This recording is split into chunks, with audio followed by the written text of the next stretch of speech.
जय जगन्नाथ। नमस्कार दर्शक बंधु, मो ज्योतिर्विद ब्रज किशोर मोर चैनल कुंडली रहस्य तरफ आपण मानकु स्वागत। वीडियोटी को देखिबा पूर्व मोर चैनल को सब्सक्राइब करंतु, लाइक करंतु, कमेंट मध्य करंतु।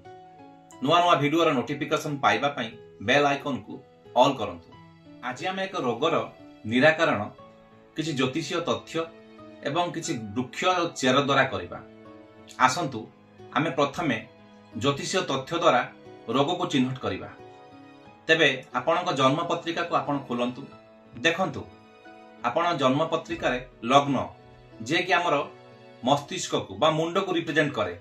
देखंतु सेही घरे रवि, चंद्रमा, बुध एवं शनि ए चारोटी ग्रह भितरु केही पीड़ित अछंती कि? जदि से माने पीड़ित अछंती ताले आपणक मुंड रे किछि ना किछि समस्या थाई पारे। जदि आपणक कुंडली रे रवि पीड़ित अछंती तेबे आपण रविवार दिन उपवास करंतु एवं रविंकर आदित्य हृदय स्तोत्र पाठ करंतु। जदि चंद्रमा द्वारा लग्न पीड़ित थाए तेबे चंद्रमा का पई सोमवार दिन उपवास करंतु एवं शिवंक मंदिर रे शिवंकर आराधना करंतु। जदि आपणक कुंडली रे बुधदेव खराब थांती तेबे बुधवार दिन उपवास रुहंतु एवं गणेश भगवानकर आराधना करंतु। जदि आपणक कुंडली रे शनि खराब अछंती तेबे आपण शनिवार दिन उपवास करंतु एवं शनि भगवानकर आराधना करंतु। ए तो हला ज्योतिषीय तथ्य रे निराकरण। एबे आसंतु किछि वृक्षलता द्वारा आमे रोगर निराकरण करिबा। वर्तमान स्क्रीन ले देखंतु मु एक वृक्षर फोटो छाडुची।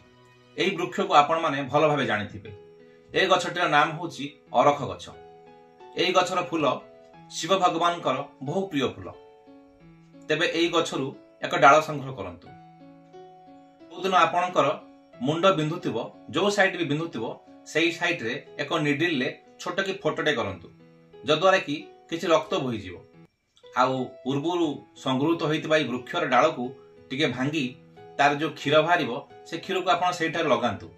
एई परि आपण 10 रु 15 सेकंड पर्यंत घसंतु। देखिबे सामान्य टिके पुड़िबो, किंतु आपणकर से अधकपाळी बिंधाटी संपूर्ण भावे भलो होई जिवो। जदि यह भलो न होची एही कार्य को पुणी आउ गोटे दिन पुनराय करंतु। अधकपाळी बिंधा संपूर्ण भावे भलो होई जिवो। एहा को आपण दुई थर अधिका करिवेनी। दुई थर कला परे जदि यह भलो न होची तेबे आपण चिकित्सकर सहाय्य नै परिबे। रहुची दर्शक बंधु, पुणी देखा आउ एक नुआ वीडियो रे। नमस्कार।